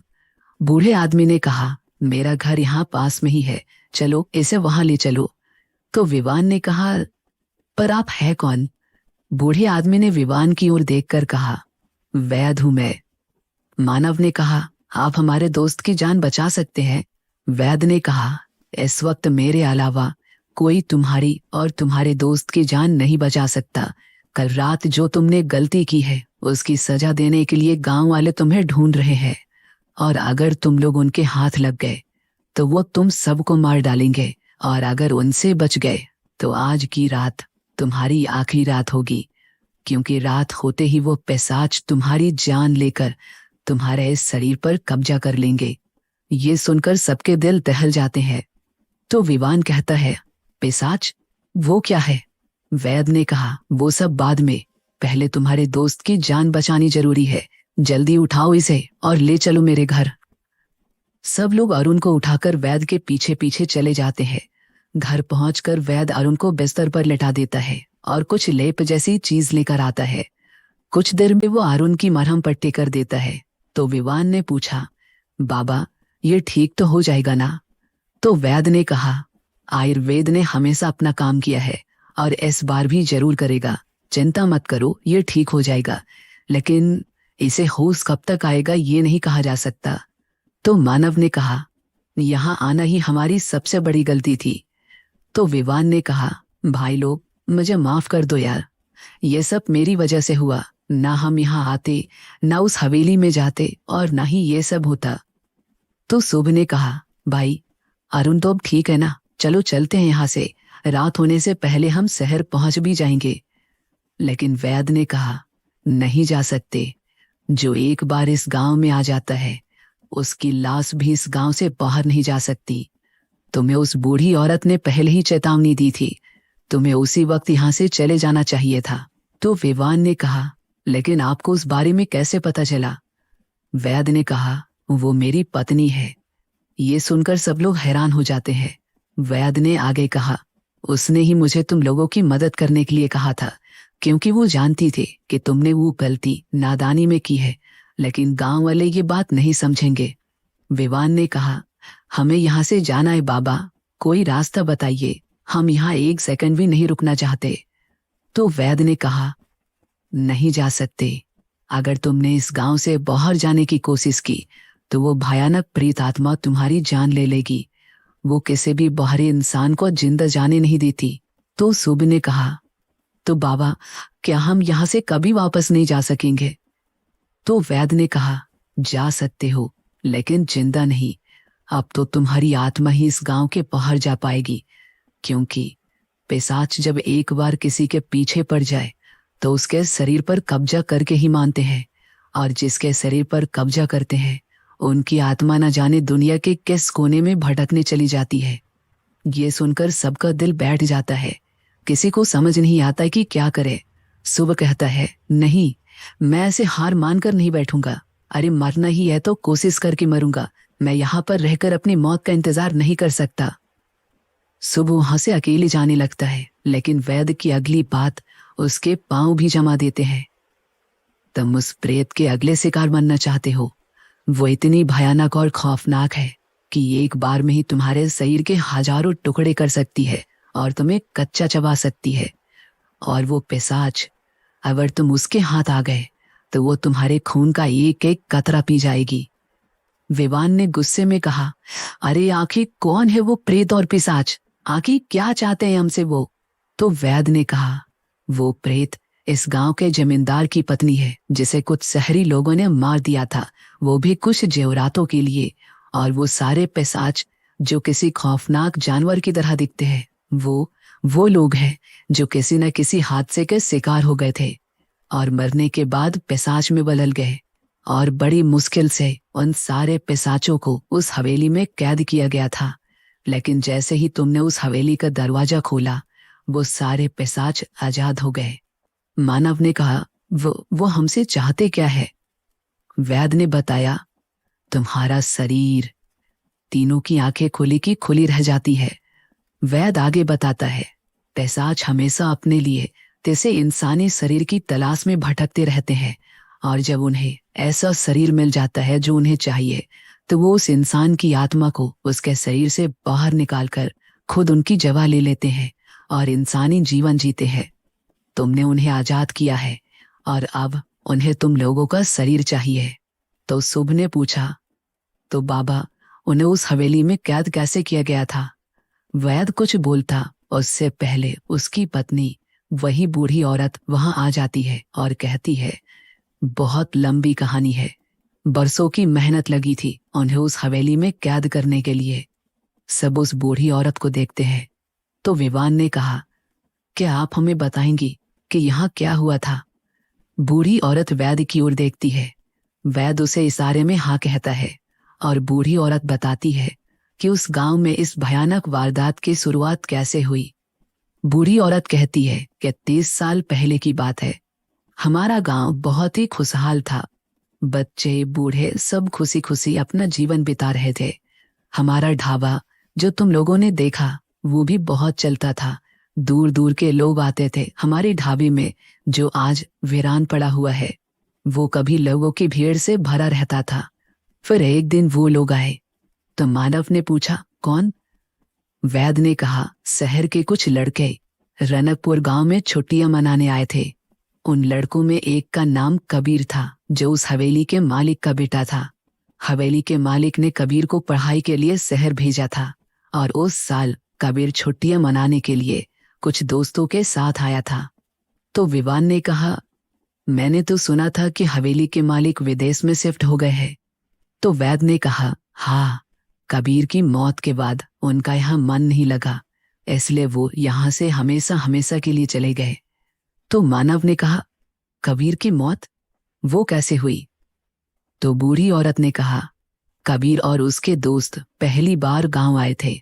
उन्हें यहाँ का रहन सहन पता नहीं था, और इसलिए वो लोग हमेशा यहाँ के लोगों के पहनावे और रहन सहन का मजाक उड़ाया करते थे। उसके पिता एक भले आदमी थे। वो हमेशा उन्हें ऐसा करने से मना करते थे, लेकिन कबीर और उसके दोस्तों के लिए हर एक चीज बस मजाक थी। इसे गांव में एक जमींदार हुआ करता था, जो कबीर के पिता के मुकाबले बहुत ही ज्यादा अमीर था। वो और उसकी पत्नी गांव में हमेशा बन ठन के घूमा करते थे। जमींदार की पत्नी गांव में सबसे ज्यादा जेवरात पहनकर घूमा करती थी, जो बहुत ज्यादा महंगे थे, और जमींदार की पत्नी को अपनी अमीरी पर बहुत घमंड भी था। इसलिए जब भी वो कबीर और उसके पिता के सामने आती थी तो उनके सामने अपनी अमीरी का बखान करने लगती थी। कबीर को लगता था कि वो उसे और उसके पिता को नीचा दिखा रही है, लेकिन कबीर के पिता उन बातों को नजरअंदाज कर दिया करते थे। कबीर को जमींदार और उसकी पत्नी की वो अमीरी रास नहीं आ रही थी, इसलिए एक दिन उसने अपने दोस्तों के साथ मिलकर जमींदार के घर में घुसकर सारे पैसे और जेवरात चुराने की कोशिश की। वो लोग आधी रात को जमींदार के घर पर घुस गए और उसकी पत्नी के सारे गहने चुराकर लौट ही रहे थे कि अचानक उनके हाथ से गहनों की वो पोटली गिर गई, जिसकी आवाज से जमींदार की पत्नी जाग गई। उस रात जमींदार घर पर नहीं था, किसी काम से शहर गया था, इसलिए कबीर और उसके दोस्तों ने ये योजना बनाई थी। जमींदार की पत्नी ने फिर देखा कि उसके कमरे में कुछ लड़के नकाब पहने हुए खड़े थे। डर के मारे वो जोर जोर से चिल्लाने लगी। कबीर और बाकी लोगों को लगा कि जमींदार की पत्नी चीख चीख के सारे गांव वालों को बुला लेगी, और उन्हें डर भी था कि अगर कबीर के पिता को इस बात की खबर हुई तो वो कबीर को छोड़ेंगे नहीं। इस डर से कबीर ने टेबल पर रखा हुआ चाकू उठाया और उस चाकू से जमींदार की पत्नी की हत्या कर दी। जमींदार की पत्नी की चीख सुनकर उसके घर के बाहर लोगों की भीड़ इकट्ठा हो गई थी। कबीर अब और ज्यादा डर गया कि उसे अब और बड़ी सजा मिलेगी, इसलिए वो अपने दोस्तों के साथ पीछे के रास्ते भाग गया। तो विवान ने फिर पूछा, तो उसकी मौत कैसे हुई? वैद ने कहा, कबीर और उसके दोस्त डर के मारे हवेली वापस आ गए और उस रात गांव वालों को जमींदार की पत्नी की लाश उसके कमरे से बरामद हुई और पूरे गांव में ये बात आग की तरह फैल गई, किसी ने उसकी हत्या कर दी है। ये बात कबीर के पिता के कानों में पहुंची और वो समझ गए कि ये काम कबीर का था, क्योंकि उस रात उन्होंने कबीर और उसके दोस्तों को घबराए हुए हवेली में आते देख लिया था। कबीर के पिता ने उसे बहुत मारा और उसके मुंह से उगलवाया कि वो खून उसी ने किया है। फिर उन्होंने उसे जेल भेजने का फैसला कर लिया। कबीर बहुत गड़गड़ाया उनके सामने, लेकिन वो नहीं माने। अगले दिन उन्होंने ये सारी बात गांव वालों को बताई और गांव वालों ने कबीर और उसके दोस्तों को कानून के हवाले करने को कहा। ये सुनकर कबीर और उसके दोस्त बहुत ही ज्यादा डर गए कि अगर वो जेल चले गए तो उनका सारा भविष्य बर्बाद हो जाएगा, इसलिए उन्होंने खुद को ही मार डाला। उसकी मौत के बाद कबीर के पिता भी दुखी रहने लगे और उन यादों से दूर जाने के लिए वो ये हवेली छोड़कर हमेशा के लिए विदेश जाकर बस गए। लेकिन कबीर और उसके दोस्तों की मौत के साथ मौत का खेल बंद नहीं हुआ, बल्कि अब आए दिन गांव में किसी न किसी की मौत होने लगी। जमींदार की पत्नी की आत्मा इस गांव में भटकने लगी। कबीर की मौत के बाद भी उसकी आत्मा को शांति नहीं मिली। तब से वो प्रेत उन सबको मारने लगी जो इस गांव में आता है। बहुत बुरी तरह से लोगों की हत्या की उसने। फिर बूढ़ी औरत ने कहा, मैंने उस प्रेत को इंसानों का मांस खाते हुए देखा है। उसका वो खौफनाक चेहरा और मांस खाते वक्त वो खौफनाक हंसी आज भी मेरे जहन से नहीं जाती, और हर बाहरी आदमी का वो यही हार करती है। जितने भी लोग इस गांव में आए उनके शरीर के कुछ हिस्से ही मिले। ये बातें हर जगह फैल गई। जिन लोगों ने इन बातों पर विश्वास किया उन्होंने इस रास्ते से भी गुजरना छोड़ दिया, और जो इन बातों को बकवास समझकर यहाँ आए वो बेदर्दी से मारे गए। सबका दिल ये सुनकर दहल उठा, क्योंकि कोई भी इंसान इस तरह की भयानक मौत नहीं पाना चाहता था। तो वैद ने कहा, लेकिन वो सब भी काफी नहीं था। पता नहीं इस गांव को किसकी नजर लग गई, जो एक प्रेत का साया होने के बाद भी इस गांव में पिशाच की उत्पत्ति हो गई। पिशाच एक ऐसी प्राणी है जो ना पूरा इंसान होता है और ना ही जानवर। वो प्राणी जिसके आगे सारे भूत प्रेत उसके गुलाम है। एक ऐसा जीव जो जीवित नहीं होता लेकिन इंसानी शरीर धारण करके जिंदा रहना चाहता है। उस एक पिशाच के साथ कई सारे पिशाचों ने इस गांव में डेरा जमा लिया और अपनी भूख मिटाने के लिए इस गांव के लोगों के खून और मांस का सेवन करने लगे। लेकिन इन सारे पिशाचों में एक पिशाच ऐसा था जिससे सभी पिशाचों को ताकत मिलती थी, जो सारे पिशाचों में सबसे ज्यादा शक्तिशाली और खूंखार था, जो बरसों से इंसानी शरीर की तलाश में भटक रहा था। और उसने इस गांव के लोगों को अपना शिकार बनाना शुरू कर दिया। लेकिन यहाँ उसे ऐसा कोई भी इंसान नहीं मिला जिसके शरीर में वो प्रवेश कर सके।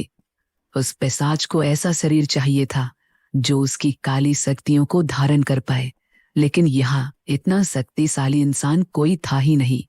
जब भी वो किसी इंसान के शरीर में घुसने की कोशिश करता था, उस इंसान का शरीर तुरंत जलकर राख हो जाता था। इसलिए गुस्से में आकर वो गांव के आदमियों को उठाकर ले जाता था और अगले दिन उस आदमी का शरीर गांव के चौराहे पर पड़ा होता था। या तो पिशाच उसके शरीर का सारा खून पी जाता, या फिर उस इंसान के शरीर को खाने के बाद उसका बचा हुआ हिस्सा चौराहे पर छोड़ जाता। उस पिशाच को ही तुमने हवेली का दरवाजा खोलकर आजाद किया है, और उसके साथ साथ जितने भी पिशाच उस हवेली में कैद थे वो सब भी आजाद हो गए। बड़ी मुश्किल से इतने सारे महायज्ञ करवाने के बाद उन्हें उस हवेली में कैद किया गया था, लेकिन तुमने अपनी नादानी के चलते इतने बरसों की मेहनत पर पानी फेर दिया। तो विवान ने पूछा, तो क्या अब फिर से यहाँ वही सब होगा हमारी वजह से? बूढ़ी औरत ने कहा, हाँ, लेकिन तुम्हारे साथ, क्योंकि अब उस पिशाच को वो शरीर मिल गया है जिसकी उसे जरूरत है, और वो शरीर तुम्हारा है विवान। विवान और उसके दोस्तों की पूरी दुनिया ही बदल जाती है। वैद्य कहता है उस पिशाच को विवान का शरीर चाहिए और बाकी के पिशाच को तुम तीनों का। इसलिए अब चाहे तुम जितनी भी कोशिश कर लो, वो तुम्हें यहाँ से जाने नहीं देगा जब तक उसे तुम्हारा शरीर न मिल जाए। तो विवान ने कहा, नहीं, ऐसा नहीं हो सकता। कोई तो उपाय होगा ना बचने का। जैसे पहले उन पिशाचों को हवेली में बंद किया था, वैसे अभी तो किया जा सकता है ना। तो बूढ़ी औरत ने कहा, नहीं, उन पिशाचों को कैद करने वाले महान योगी अब नहीं रहे। अब उन पिशाचों से बच पाना मुमकिन नहीं है। सबके पैरों तले जमीन खिसक जाती है। किसी ने सोचा नहीं था कि एक दिन जिंदगी उन्हें ऐसा दिन भी दिखाएगी। विवान, शुभ और मानव के पैर डगमगाने लगते हैं और वो लोग जमीन पर ही सिमट कर बैठ जाते हैं। शुभ ने रोते हुए कहा, क्या सच में उन सब से बचने का अब कोई रास्ता नहीं है? तो वैद्य ने कहा, एक रास्ता है। सब लोग वैद्य की तरफ उम्मीद से देखने लगे। तो विवान ने कहा, कैसा रास्ता बाबा? वैद्य ने कहा, वो सब पिशाच है जिनकी शक्ति अंधेरे से है। अगर वो रोशनी में आ जाए तो एक पल में भस्म हो सकते हैं। मानव ने कहा, मुझे कुछ समझ नहीं आया। वैद्य ने कहा, जिस तपस्वी योगी ने अपनी साधना से उन पिशाचों को उस हवेली में कैद किया था, उन्होंने बताया था कि पिशाचों से हमेशा के लिए आजादी पाने के लिए उन्हें सूरज की रोशनी में लाना होगा। सूरज की रोशनी पिशाचों को एक पल में जलाकर राख कर देगी। शुभ ने गुस्से में कहा, तो पहले आपने वो तरीका क्यों नहीं अपनाया बाबा? तो बूढ़ी औरत ने कहा, ये तरीका सुनने में आसान लगता है लेकिन करने में बहुत मुश्किल है।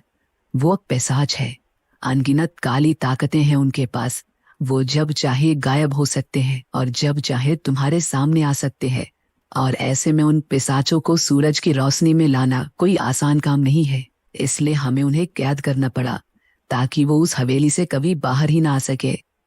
तो वैद्य ने कहा, अब अगर तुम्हें उन भूत और पिशाचों से छुटकारा पाना है तो उन्हें रोशनी में लाना होगा। मानव ने कहा, पर इससे वो प्रेत तो खत्म नहीं होगी ना?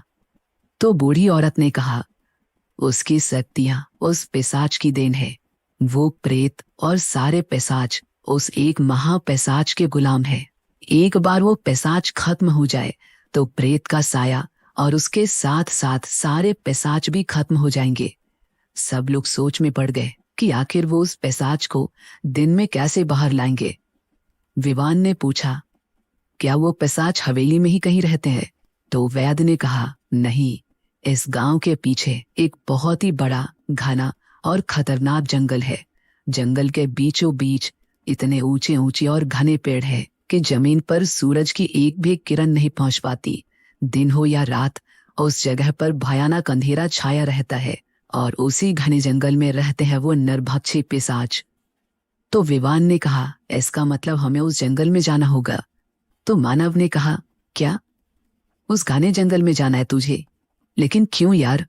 तो विवान ने कहा, वो लोग रात होने पर ही यहाँ आएंगे और दिन होने से पहले उस जंगल में चले जाएंगे। इस तरह हम उसे सूरज की रोशनी में कैसे ला पाएंगे यार? हमें जंगल जाना होगा। तो शुभ ने पूछा, ठीक है, फिर जंगल जाकर करेंगे क्या? वहां घने जंगल के बीच सूरज की रोशनी कैसे आएगी यार? तो विवान ने कहा, हम उसे दिन में जंगल के बाहर लेकर आएंगे। सब लोग ये सुनकर हैरान हो जाते हैं, क्योंकि विवान मौत से खेलने की बात कर रहा था। उस घने जंगल के घने अंधेरे में कुछ भी हो सकता था, और विवान ये जानते हुए भी वहां जाने की बात कर रहा था। वैद ने कहा, सोच लो बेटा, हो सकता है कि तुम उस जंगल से कभी वापस ना आओ। तो विवान ने कहा, जैसा आपने कहा, हमारा मरना तय है, लेकिन मरने से पहले हम खुद को बचाने की आखिरी कोशिश तो कर ही सकते हैं। हम वहां जरूर जाएंगे। किसी के पास और कोई चारा भी नहीं था। सबको पता था कि अगर उन्होंने कुछ नहीं किया तो वो लोग मारे जाएंगे, लेकिन हो सकता है कि कोशिश करके वो ये जंग जीत जाए। अरुण अभी भी बेहोश था, इसलिए विवान, शुभ और मानव तीनों ही जंगल में जाने के लिए निकल जाते हैं। वैद और उसकी पत्नी दोनों उनके लिए प्रार्थना करते हैं। विवान, शुभ और मानव तीनों गांव के लोगों से बचते हुए पीछे वाले जंगल में चले जाते हैं। मानव कहता है, वैद जी ने सही कहा था, ये जंगल सच में कितना घना है। तो शुभ ने कहा, यार अभी तो जंगल में बस कदम रखा है और ऐसा लगता है कि शाम हो गई है। विवान, आगे क्या होगा? विमान ने कहा, पता नहीं यार, मैं भी यही सोच रहा हूँ, लेकिन जो भी हो, हमें उस पिशाच को शाम होने से पहले जंगल के बाहर लाना होगा। तीनों दोस्त आगे बढ़ते जाते हैं। किसी को समझ तो नहीं आता कि वो लोग सही रास्ते में है या नहीं, बस वो लोग आगे बढ़े जा रहे थे।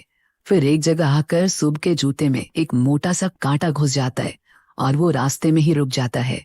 लेकिन मानव और विवान उस पर ध्यान नहीं देते हैं और वो आगे चले जाते हैं। शुभ अपने जूते से वो कांटा निकाल कर बाहर फेंक देता है और फिर आगे देखता है, लेकिन मानव और विवान कहीं नहीं दिखाई देते। शुभ डरते हुए बोलता है, विवान, मानव, कहाँ हो यार तुम लोग? मुझे अकेले छोड़ के कहाँ चले गए? लेकिन शुभ को कोई रिस्पॉन्स नहीं मिलता है। उसके पसीने छूटने लगते हैं। वो भी धीरे धीरे इधर उधर देखते हुए आगे चलता चला जाता है और अपने दोस्तों को ढूंढने की कोशिश करता है। पर इतने घने जंगल में किसी को ढूंढना आसान नहीं है। चलते चलते विवान और मानव जंगल के बीच में पहुंच जाते हैं और जैसा वैद ने बताया था, उन्हें वहीं दिखाई देता है, सिर्फ और सिर्फ अंधेरा। इतना घोर अंधेरा कि वो दोनों एक दूसरे की शक्ल भी नहीं देख पाते। दूसरी तरफ शुभ भी अकेले डरते डरते जंगल के काफी अंदर आ जाता है, जहां उसे मुश्किल से ही कुछ चीजें दिखाई दे रही थी। फिर उसे झाड़ियों के हिलने की आवाज आती है। शुभ कहता है, मानव, विवान, या तुम लोग ही हो ना? वो झाड़ियों की तरफ जाता है, ये सोचकर कि वो उसके दोस्त होंगे। फिर उसे विवान की एक झलक भी दिखाई देती है और वो जल्दी से उसके पास जाने के लिए थोड़ा भागता है। लेकिन जैसे ही वो उस जगह पर पहुंचता है, अचानक पेड़ से उसके ऊपर कोई कूद जाता है। शुभ जोर से चीखता है और उसकी चीख जंगल में गूंजने लगती है, जो मानव और विवान को भी सुनाई देती है। विवान कहता है, शुभ, कहाँ रह गया वो? शुभ, कहाँ है तू? विवान और मानव वापस पीछे आते हैं भागते हुए, और जैसे ही वो लोग शुभ के पास पहुंचते हैं, वो लोग देखते हैं कि बहुत ही भयानक पिशाच शुभ के ऊपर बैठा हुआ है। उसका चेहरा उन सभी पिशाचों से और भी ज्यादा भयानक था जो उन्होंने पिछली रात को देखा था। उस पिशाच की ऊंचाई उन पिशाचों से भी ज्यादा थी। उसकी दोनों आंखें पत्थर जैसे दिख रही थी। चेहरा गला हुआ था। उसके दांत ऐसे थे कि एक बार किसी इंसान के शरीर में चले जाएं तो उसे चीर कर रख दे। शुभ रोए जा रहा था और वो पिशाच उसका खून पीने की तैयारी में था। विवान के अंदर जितनी भी हिम्मत थी, वो उस पिशाच का भयानक स्वरूप देखकर खत्म हो गई थी। वो किसी भयानक खूंखार जानवर से कम नहीं था, लेकिन वो पूरी तरह जानवर भी नहीं था। उस पिशाच के बड़े बड़े सींग थे जो किसी भी इंसान की अतड़ियों को निकाल कर रख दे। विवान कांपते हुए बोला, छोड़ दो उसे। पिशाच ने विवान की ओर देखा और शुभ के ऊपर से उठ गया। शुभ जमीन पर रेंगते हुए विवान और मानव के पास पहुंच गया। पिशाच ने कहा, तेरा ही शरीर चाहिए मुझे। उस पिशाच की आवाज ऐसी थी, जो कोई एक बार उसकी आवाज सुन ले तो मरते दम तक उस खौफनाक आवाज को भूल नहीं सकता। लेकिन ये तीनों दोस्त एक बात तो जान चुके थे कि चाहे वो यहाँ से बचकर निकल भी जाएंगे, लेकिन ये खौफनाक मंजर उन्हें जिंदगी के आखिरी पल तक याद रहेगा। विवान ने कहा, मेरा शरीर क्यों क्यों आखिर मेरा शरीर चाहिए तुमको? पिशाच ने कहा, तू देखने में ताकतवर नजर आता है, तेरा शरीर मेरी काली शक्तियों को धारण कर सकता है। अब मैं तेरी रूह को अपने शरीर से बाहर निकालकर खुद तेरे शरीर में प्रवेश करूंगा। विवान ने कहा, इसके लिए तुम्हें मुझे पहले पकड़ना होगा ना। ये कहकर विवान वहां से जंगल से बाहर की तरफ भागने लगता है और पिशाच एक बार में ही छलांग मारकर उसके सामने आ जाता है। विवान इतना डर जाता है कि वो लड़खड़ाकर पीछे गिर जाता है। उसी समय मानव और शुभ उसकी मदद करने के लिए आ ही रहे थे कि अचानक शुभ को एक दूसरा पिशाच उठा लेता है। मानव चिल्लाता है, शुभ! विवान शुभ की तरफ देखता है और उठ खड़ा होता है। वो पिशाच शुभ को उठाकर ले जाने लगता है कि तभी अचानक एक और पिशाच आकर पहले वाले पिशाच से शुभ को छीन लेता है और अब उन दो पिशाचों के बीच शुभ को लेकर लड़ाई शुरू हो जाती है, क्योंकि दोनों ही पिशाचों को शुभ का शरीर चाहिए होता है। विवान देखता है कि पिशाचों का बादशाह भी उनकी लड़ाई देख रहा था और उसे भागने का यही सही समय लगता है, इसलिए वो मौके का फायदा उठा के वहां से भागने लगता है। पिशाच विवान को वापस भागते हुए देखता है और वो भी तेज रफ्तार से विवान का पीछा करता है। इधर पिशाचों की लड़ाई की वजह से शुभ ऊपर से नीचे गिर जाता है तो मानव पूछता है, शुभ, तू ठीक तो है ना भाई? शुभ दर्द से करहा रहा था। मानव उसे उठाने की कोशिश करता है लेकिन शुभ उठ नहीं पाता है। फिर मानव को ऐसा लगता है कि उसके पीछे कोई है, इसलिए वो तुरंत ही पीछे मुड़कर देखता है और उसे वही प्रेत अपने पीछे खड़ी मिलती है। प्रेत कहती है, तुम स्वयं को मार के एक बार फिर मुझे शांति मिलेगी। तुम्हारा खून मेरे परले की आग को ठंडा करेगा। मानव और शुभ घबरा जाते हैं और किसी तरह शुभ और मानव खड़े होकर वहां से गिरते पड़ते भागने की कोशिश करते हैं, लेकिन शुभ वापस से नीचे गिर पड़ता है और मानव को इस बात का होश नहीं रहता, इसलिए वो भागता जाता है और इधर शुभ के ऊपर वो प्रेत आकर बैठ जाती है। उधर दूसरी तरफ विवान बिना रुके भागता जाता है। उसे किसी भी तरह पिशाच को जंगल के बाहर ले जाना था। उसके पीछे पिशाच भी बड़ी तेजी से भाग रहा था और एक बार फिर से पिशाच उसके आगे आ जाता है, लेकिन विवान भी रुकता नहीं है। पिशाच के आगे आने पर वो दूसरी दिशा में भागने लगता है और पिशाच वापस उसका पीछा करता है। जैसे जैसे विवान आगे बढ़ रहा था, जंगल में रोशनी बढ़ रही थी, क्योंकि वो रोशनदार जगह की तरफ बढ़ते जा रहा था। इसी के साथ पिशाच की गति भी कम होती जा रही थी। ये देखकर विवान भी रुक जाता है, क्योंकि वो जानता था कि इससे आगे वो पिशाच उसका पीछा नहीं करेगा। विवान आसमान की तरफ देखता है। ऊंचे पेड़ों के बीच थोड़ा सा आसमान दिखाई दे रहा था। विवान समझ जाता है कि जब दोपहर को सूरज सर के ऊपर होगा तब उस जगह पर रोशनी जरूर आएगी। विवान पिशाच की ओर मुड़ता है और जैसे ही वो मुड़ता है, पिशाच उसे धक्का मारकर जमीन पर पटक देता है और खुद उसके ऊपर बैठ जाता है। दूसरी तरफ मानव भी भागते हुए आ रहा था, लेकिन जैसे ही उसे सुबह का ख्याल आता है वो रुक जाता है। मानव कहता है, ये क्या? मैंने सुबह को अकेला छोड़ दिया। नहीं, मैं उसे अकेला नहीं छोड़ सकता। मानव वापस से सुबह के पास जाने लगता है। इधर विवान की जान खतरे में होती है। पिशाच कहता है, अब मुझे तेरे शरीर में आने से कोई नहीं रोक सकता। विवान उसे रोकने की कोशिश करता है, लेकिन एक पिशाच के आगे किसी आम आदमी का टिक पाना कब तक मुमकिन है। पिशाच विवान के गले को काटने की कोशिश करता है, लेकिन विवान उसके गले हुए खौफनाक चेहरे को पकड़ते हुए उसे खुद से दूर करने की कोशिश करता है। जैसे जैसे पिशाच के नुकीले दांत उसके गर्दन के करीब आ रहे थे, विवान की उम्मीद कम होती जा रही थी। विवान कहता है, मैं तुमसे हार नहीं मानूंगा। ये सुनकर पिशाच को बहुत गुस्सा आता है और वह विवान का सर दोनों हाथों से पकड़कर जमीन पर पटक देता है, जिससे विवान को बहुत दर्द होता है और उसे चक्कर आने लगता है। विवान उसी पल बेहोश हो जाता है। अब पिशाच उसकी गर्दन की तरफ देखता है और उसके गर्दन में अपने दांत घुसा देता है। उधर प्रेत जो सुबह के ऊपर बैठी हुई थी, वो अपना बड़ा सा मुंह खोलती है और सुबह उसके गंदे और नुकीले दांत देखकर कांप जाता है। प्रेत सीधे सुबह के पूरे चेहरे को अपने मुंह में डाल लेती है। दूसरी तरफ मानव जो सुबह की तरफ जा रहा था, उसे रास्ते में ही सारे पिशाच घेर लेते हैं। मानव उनसे विनती करता है, प्लीज मुझे जाने दो, मुझे मत मारो तुम लोग।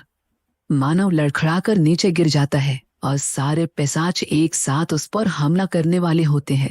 इधर पिशाच जो विवान के गर्दन से खून पीकर उसके शरीर में प्रवेश करने वाला होता है, लेकिन इससे पहले कि वो आगे कुछ कर पाता, ठीक विवान के चेहरे पर सूरज की रोशनी पड़ती है। पिशाच डर जाता है और सूरज की तरफ देखता है। उसी समय विवान को भी थोड़ा होश आ जाता है और वो सूरज की रोशनी देखकर मुस्कुराता है। पिशाच विवान से दूर हटने ही वाला होता है कि विवान पिशाच की गर्दन पकड़ लेता है ताकि सूरज की रोशनी से वो बचकर न जा पाए। इससे पहले कि पिशाच अपनी शक्तियों का उपयोग करता, उस पर सूरज की रोशनी पड़ जाती है और वो चीखने चिल्लाने लगता है। पिशाच अपनी शक्तियों का उपयोग नहीं कर पाता और देखते ही देखते सूरज की रोशनी उसे भस्म करने लगती है। विवान उससे दूर हट जाता है, लेकिन सिर में लगी चोट की वजह से उसे वापस चक्कर आने लगते हैं। पिशाच उसके सामने जलकर खाक हो जाता है और इसी के साथ जो पिशाच मानव पर हमला करने वाले थे, उनकी शक्तियां भी महापिशाच के खत्म होने से खत्म हो जाती है। मानव देखता है कि एक एक करके वो सारे पिशाच भी खत्म होने लगते हैं। दूसरी तरफ वो प्रेत जो सुबह को कच्चा चबाने ही वाली थी, वो भी गायब हो जाती है, लेकिन उसके दांतों से सुबह के चेहरे पर बहुत चोट आती है। पिशाचों के जाने के बाद मानव तुरंत सुबह के पास भागते हुए आता है और देखता है कि सुबह सदमे में जमीन पर पड़ा हुआ है। मानव उसे अपने होश में लाता है और सुबह रोते हुए उसे गले लगा लेता है। इसके बाद दोनों जंगल के बाहर आ रहे होते हैं कि उनकी नजर बेहोश पड़े हुए विवान पर जाती है, जो पिशाच के जलने के बाद वापस बेहोश हो गया था। मानव और सुबह विवान को लेकर जंगल से बाहर आते हैं। इसके बाद जब विवान की आंखें खुलती है तो वो खुद को अपने घर पे पाता है और तुरंत उठकर बैठ जाता है। वो अपने आसपास देखता है कि वो अपने कमरे में बैठा है और बिल्कुल ठीक है। विवान जानता था कि वो सब सपना नहीं था, बल्कि एक ऐसा सच था जिसके बारे में अगर उसने किसी को भी बताया तो वो उसे झूठ और विवान को पागल समझेंगे। विवान अपने कमरे में बैठे हुए उन्हीं खौफनाक पलों को याद कर रहा था जो उसने उस गांव में बिताए, और कसम खाई कि फिर से कभी भी किसी भी नकारात्मक शक्ति का वो मजाक नहीं उड़ाएगा।